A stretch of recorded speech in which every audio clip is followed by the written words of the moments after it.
तो अब मिश्रकगण के क्रम में अगला जो हम पढ़ने वाले हैं वो है त्रिफला।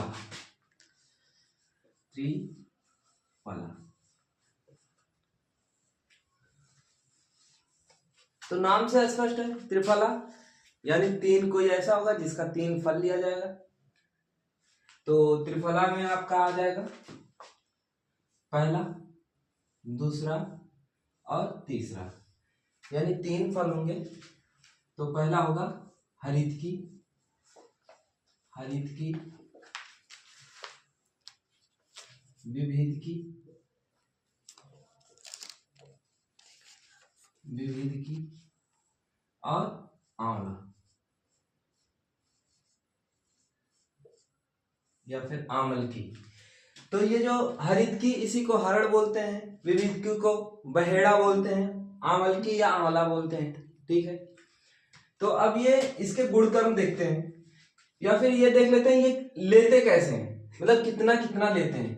तो ऐसे याद करो 1 2 का 4, 1 2 का 4, तो 1 2 का 4 कैसे लेंगे, यानी एक हरितकी, दो विविधकी और 4 आंवला, ये इनको मिला के जो हम सेवन करते हैं। समान मात्रा में भी लिया जा सकता है, लेकिन यही है इसका मेन जो रेशियो है 1 2 का 4, यानी एक हरितकी, दो विविधकी और 4 आमल की लेते हैं। अब इसके गुणकर्म में देख लेते हैं अपन।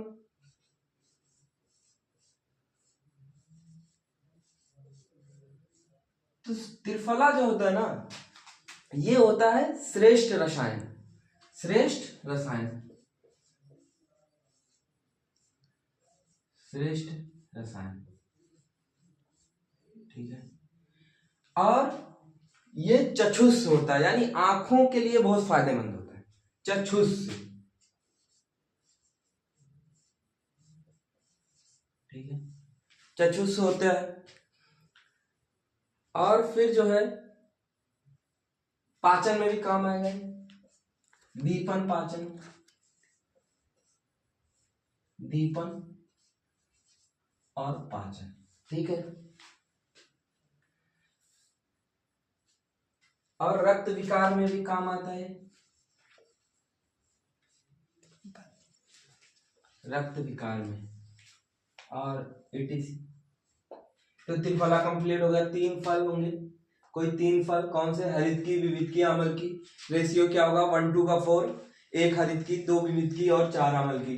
गुणकर्म क्या होगा, श्रेष्ठ रसायन है, चक्षुष है, आंखों के लिए बहुत फायदेमंद है, दीपन पाचन और रक्त विकार में, मेदहर में भी काम ले सकते हैं इसका। ठीक है, तो ये आपका हो गया मिश्रकगण का त्रिफला।